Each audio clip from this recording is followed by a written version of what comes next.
Hello, welcome friends. In this session, we will discuss about the role of microcontrollers, microprocessors in automotive domain. So, objective of this session is to understand the role of microcontrollers in ECU design, that is electronic control unit design, and choice of appropriate hardware and softwares. So, from this session, the student will be able to describe various types of controllers for automotive applications.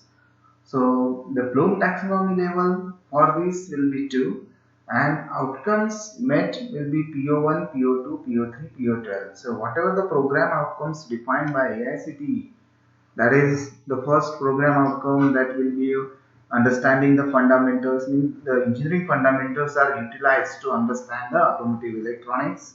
Then some solution we need to provide, that's why PO2 is mapped, and PO3 is some complex engineering problems like safety, diagnostic test, all these we need to study. And PO12, why PO12? It's a lifelong learning. Means to solve the automotive field problems, you need to study lots of technologies and their features and everything. Okay, so that requires a lifelong learning.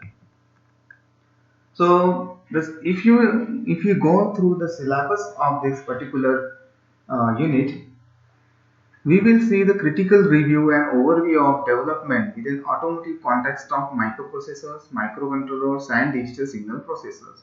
So mostly we will talk about the architecture of 8 by 16, 8 or 16-bit microcontrollers with more emphasis on its ports, timer counters, interrupts, watchdog timers, and PWM. Also, we will go through the criteria to choose the right microcontrollers or processors for various automotive applications. Then, another important thing we need to focus on the understanding of various architectural attributes relevant to automotive applications. Then, different kinds of automotive grade processors like Renesas, Kurova, and Infineon. Also, more focus must be given on understanding and working of tool chains which can be used for different processors. We also go through the development of control algorithms for different automotive subsystems, lookup tables and maps, need of maps, procedure to generate the maps, then fuel maps or tables, ignition maps and tables, engine calibration, torque table, dynamometer testings, likewise. Let's start with the important topics which I am going to discuss over here. So we will talk about the critical review and overview of development within automotive context of processors, controllers, and digital signal processors. We will take a review of architecture of 8-bit or 16-bit microcontrollers with emphasis on ports, timer counters, interrupts, watchdog timers, and pulse width modulation. Let's start with the onset of increasing complex electrical system nowadays and its applications and processing needs, the use of microcontrollers to handle the operation has also increased largely or significantly. And as we all have known, what is a microcontroller basically? A microcontroller is nothing but, or sometimes it is known as MCU in short, like microcontroller unit. It is basically a small computer on a single MOS integrated chip, that is metal oxide semiconductor integrated chip. And microcontroller basically contains one or more central processing unit, that is processor cores, along with memory and programmable input output peripherals. So the program memory is in the form of RAM nor flash, okay, and as well as a small amount of RAM as well. There is one OTP RAM is also included on chip along with small amount of RAM. So the microcontrollers are basically designed for embedded applications. But in contrast to the microprocessors used in personal computers, so other general purpose applications which consist of different discrete chips are also involved. And in modern terminology, the microcontroller is similar to but less sophisticated than a system on chip, that is SoC. So SoC may include a microcontroller as one of its components, but they usually integrate it with advanced peripherals like graphics processing units, Wi-Fi modules, or one or more co-processors. So the microprocessors are basically used in automatically controlled products and devices, such as in automobile engine control system, then implantable medical devices, remote controls, likewise. Okay. So, but some microcontrollers also use 4-bit words and operate at a frequency as low as 4 kilohertz for low power consumption applications. Okay. So let's see what are the different microcontroller applications are also there that are found in managing various electrical networks, which are ranging from air conditioning units in automotive. Mainframe computers are also now become widely used for diagnostic purpose over there.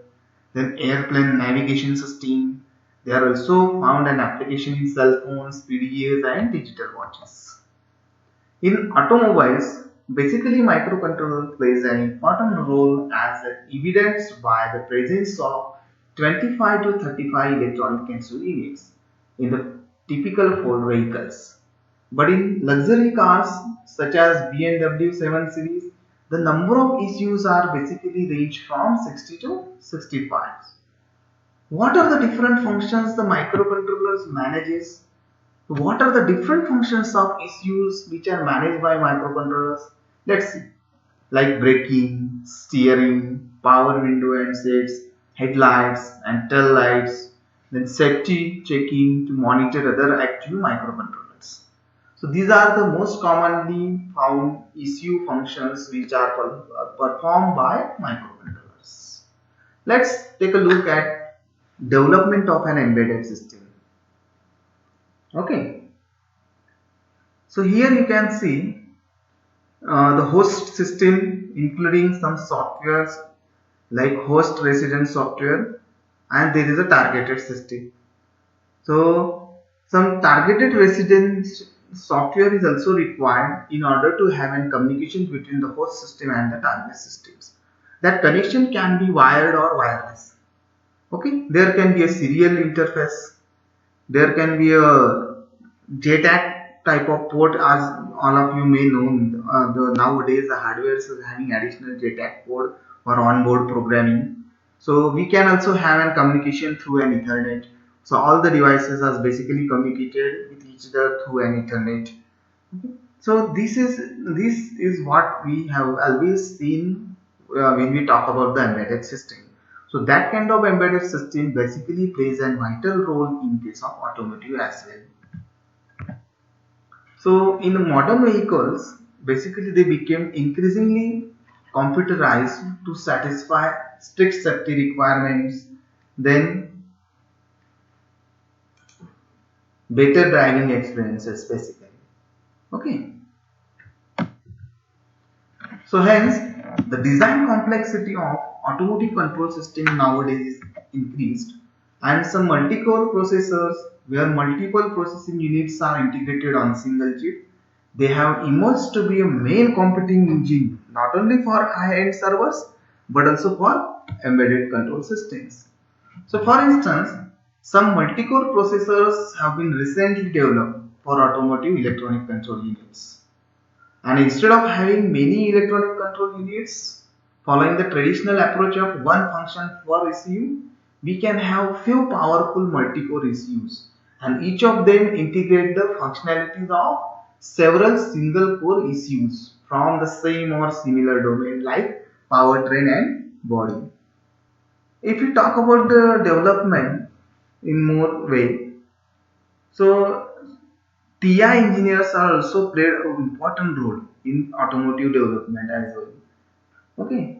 Then some Japanese electronic manufacturers also began producing microcontrollers for automobiles, which includes 4-bit microcontroller units for in-car entertainment, like for automatic wipers, electronic locks and dashboards, and 8-bit microcontroller units for engine controls nowadays. And although multi-core processors provide great opportunities to mitigate the design complexity of automotive control systems with a reduced number of ECUs. The integration and scheduling of different control tasks on multi-core ECUs also bring various challenges. So here now you can see the difference between the single core and multi-core. So what difference you found over here? Like one specific CPU core have a communication or have an integral component as an R, RAM, flash and peripherals. And if there is a multi-core like CPU core 0, CPU core 1, so each of them can also share the same RAM, flash and peripherals. What are the problems in this case? If there is a steady rise in the amount of computational power required from an ECU, so this requirement is to be met with architectural changes in the hardware. Means you can switch from 8-bit to 16-bit, 16-bit to 32-bit as per requirement of processing, and by increasing the clock rate. And both of these will have resulted in ECUs that provide more computational power but also which have increased power consumption, dissipation and more difficult EMC problems. So increasing the clock speed does not result in more power for free. Instead, it incurs a significant cost in terms of the thermal design and manufacture of the ECUs. And to have a more or another kind of solution, we can have a simple architectural change to make to the microprocessors is to add more cores, more CPU cores, which we call it as a co-processors. So core takes a relatively small amount of the die area of the microprocessor and a relatively small amount of the overall power consumption. And adding more cores is a simple way to increase the computational power for a specific clock frequency without significantly increasing the power dissipation. However, the software architectural implications of adding more cores must be taken into account. If we talk about the multi-core architecture, first we will go through what is the requirement of multi-core architectures. What is the requirement? So let's see. We have already discussed in the earlier slide that there is one function per ECU design paradigm, and number of ECUs in a modern vehicles is typically around 50 to 70 ECUs are there, which are ranging from basic safety related functions like anti-lock braking systems, engine and transmission control to auxiliary and advanced functions like navigation and collision avoidance system. Okay. With increased computational power in modern processors, the control tasks for several ECUs can be integrated and processed on a single powerful ECU. Means suppose that, as I said, there is a average number of ECUs present in automotive are 50 to 70. Some are safety related, some are up to auxiliary and advanced functions. So you can make the ECU more stronger by combining the ECUs which are used for safety related and which are used for advanced functions on a single ECU. So you can make the ECU more powerful. Okay, did you understand? Okay, that is what I have to share. So for instance, engine and transmission control units have been merged to be the powertrain control module. Okay, means sometimes the auxiliary ECUs are used for engine purpose and some advanced function ECUs are used for transmission control. So both can be integrated in order to get a merged powerful ECU. One more important thing when we are using multi-core automotive electronic control units, that it's safety, that it's protection. And as there is a demand for computing power is quickly increasing in the automotive domain, various car manufacturers and tier 1 suppliers are gradually introducing multi-core ECUs in their electronic architectures. And additionally, these multi-core ECUs offer new features such as high levels of parallelism, which is respect of safety requirements such as ISO 26262, and the implementation of other automotive use cases. And all these new features basically involve also more complexity in the design, development, verification, deployment, and validation. Let's talk about the multi-core ECUs. With the rich computational power of multi-core processors, it can be expanded that more control tasks from the same or similar domain can be integrated and can be run on a multi-core domain control unit. So instead of having nearly 100 ECUs, depending on the integration levels, future vehicles may have around 10 to 20 MDCUs, and which are assuming that each MDCU has 4 to 8 processing cores and which are connected through a CAN or FlexRay network. So here you can see, instead of having more number of microcontroller units or electronic control units like 50 to 70, you can have 4 MDCUs which will have number of processor cores. So here you can see the one MDCU is elaborated that's having core 1 to core n processors and number of interfacing IOs. So this is just a simple automotive control system architecture with multiple or with lesser number of MDCUs, that is multi-core domain control units. Okay, means there is a one single domain. For an example, I will give you an example of relating to safety. There are various safety features. So instead of utilizing a separate electronic control unit for each safety purpose, like for anti-lock braking system, for airbags and all, so all safety features are being controlled through a single multi-core domain control unit, that is MDCUs. So there is a power control domain, a powertrain domain, there is an infotainment domain, there is a safety domain likewise.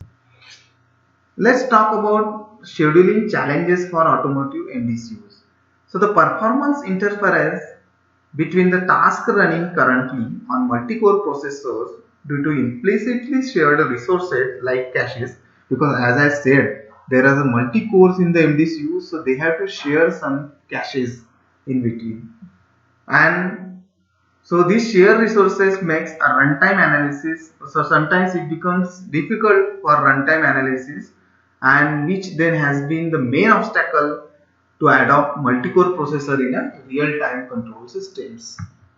Like suppose there are two things are important. Suddenly in some cases, like if your vehicle is in condition like it may going to damage.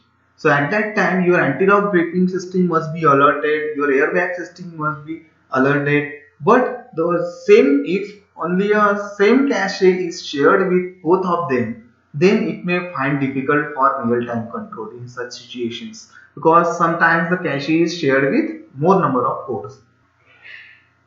There are different types of architectures, microcontroller and microprocessor architectures. So the linear programmable LPC210 XX means number of series are available in the market nowadays. So ARM7 microcontroller LPC210X, it is basically a RISC-based microcontroller having hardware architecture. Then Atmega 128 like AVR microcontrollers, which is developed by Atmel, also having hardware architecture and RISC microcontrollers. All of you know may definitely known about the RISC, that is reduced instruction set computing.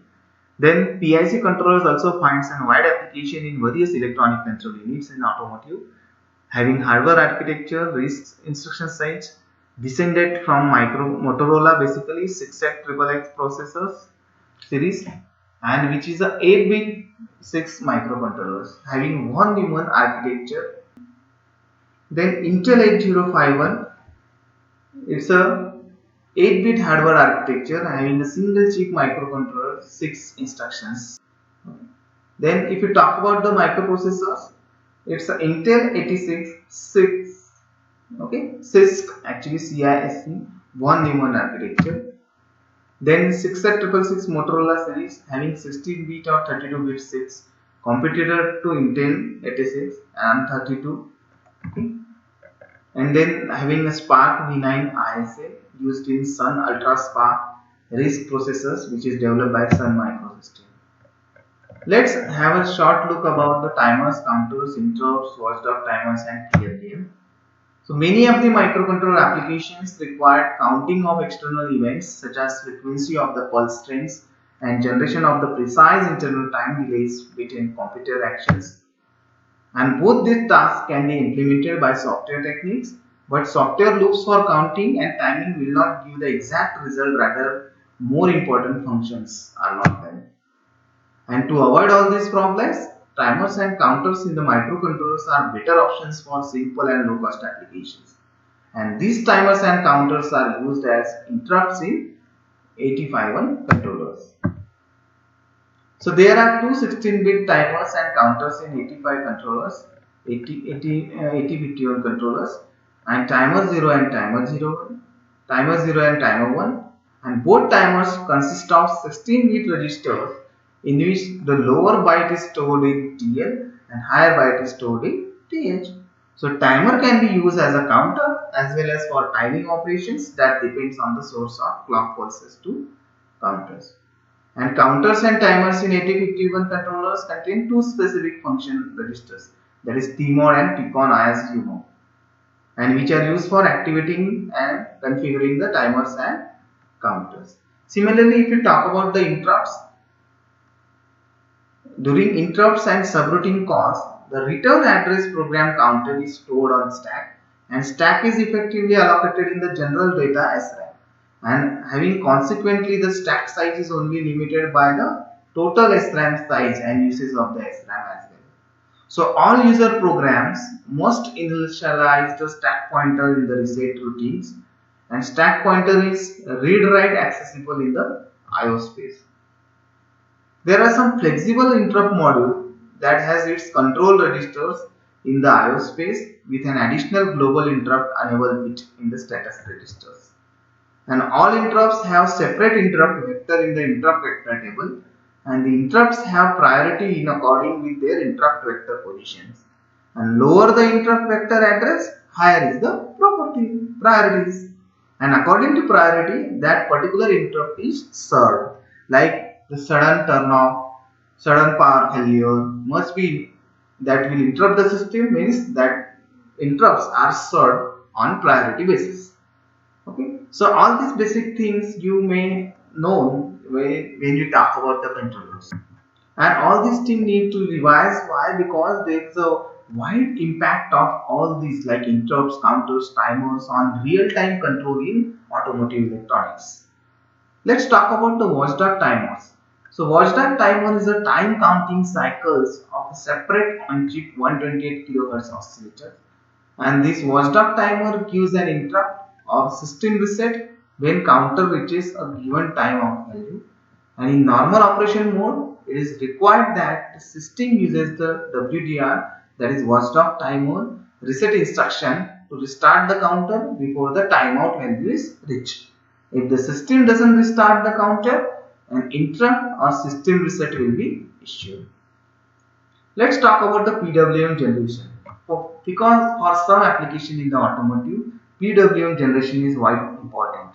So improved programmable pulse generators will definitely offer more channels at full 16-bit resolution. The duty cycle and frequency are controlled in separate registers. And use of this pulse width modulation can reduce the heating effect in the solenoid of the device. See, I am talking about the solenoid over here because you know the application in automotive, that is a dual locking system.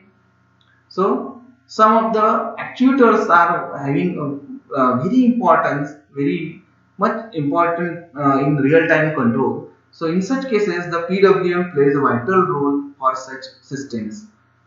So heating effect in the solenoid of the device that is being operated to be controlled. Here the solenoid current is, in such situations, the solenoid current is for switch on and off at the frequency that change to suit the operating requirement mostly. So that was just a short introductory part for understanding the role of controllers and processor in automotive applications. So let's take a short look when we will summarize the things that initially we started with discussion of controller processor, its role in control automotive domain for some application, its respective and importance of single core, multi core in the automotive domain, how we can integrate the number of ECUs to have a single MDCUs, powerful MDCUs. So reduce the more number of controller units in the automotive. So we will have more we will take more look or more detail about controller applications in the next session. So stay tuned to hear some more advanced things regarding the role of all these controller in the automotive applications. Thank you so much.